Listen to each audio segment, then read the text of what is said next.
غرفة هات منها غرفة ويا وتوصلي قدارك ستة وش بس أولا نمر محتاج شعر مستشارة توفي أنا يترب من قيناك حد بس أو هوايتنا بس أمانة نمر محتاج أواني وهي ما يقدر شعر يعني يجم أو خي من نمردم فلان وفلان يعني توبان كسكارك أي ما يبرد باشا من توبك وجم وبرتاع وتوهم شون الراس برو ها خوشة أي أنا ما يقدر يسقشتي درمانانه هي ودخانانه هي ومعاشي هي أو ما شعر ده سال كركوك بيته هي كرت إيساكيش حر وداني شنو كان مغزى ما ذيك يتخين بيمشي ودشت مقابلة بكين أنفال كريا جاجنا نكت عارم نكذبته بس الشيش طالع من الشيش تمام كان جاجنا الكيام بس بيمشي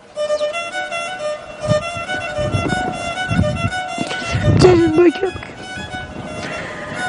جاجنا مقر برا بس شارع جاجنا مقر وبدرونه مقر كي يميزني إنسان كت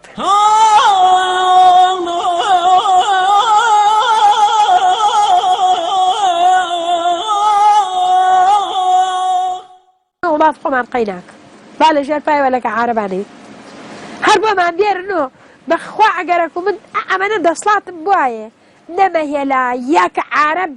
لا خواص عليه شو بيت عندي بحقي قراني عظيم بوم بكري حو حجم كرديه بس بيان قرب دمي ما خرجان بيان خوفه تسكيني بلا لا ايشو ازاري او كسكارما جامانا يكي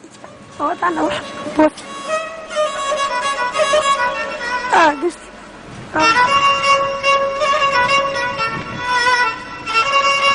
لا والله قل بيرنا شو بيرنا خل حيوان يقوم هنا بيرنا شو انا رويتو ام حموك سكارة وبرواله بيتش شاف يبرا قورك هربتن هو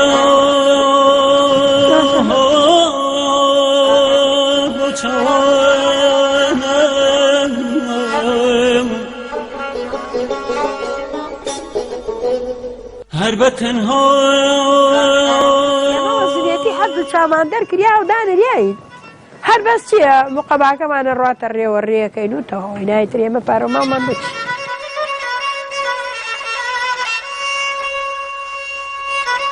وخذ من هاملم كلاوا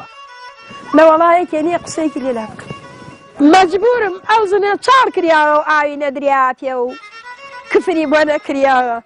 من قوات تمام جاني خوشو تبزانا من تلفزيون قمية بيسي كبزانا الراديو قمية بارك نديا حكا الفلقان اوايا هر قابلة مو السطو تفاقي اوايا قوايا قابلة وتمام جان خوشو نم والله روم رجع دوايا وكرانا وتمام جان خوشو بوجه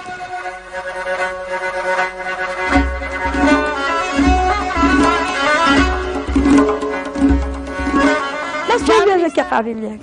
أو كاتي كزاني بياني هتايا وارا يقري هل بياني هتايا وارا ما بقرأ كشتلا هر منا هر عائلة كشتي بعد بختبر صعارك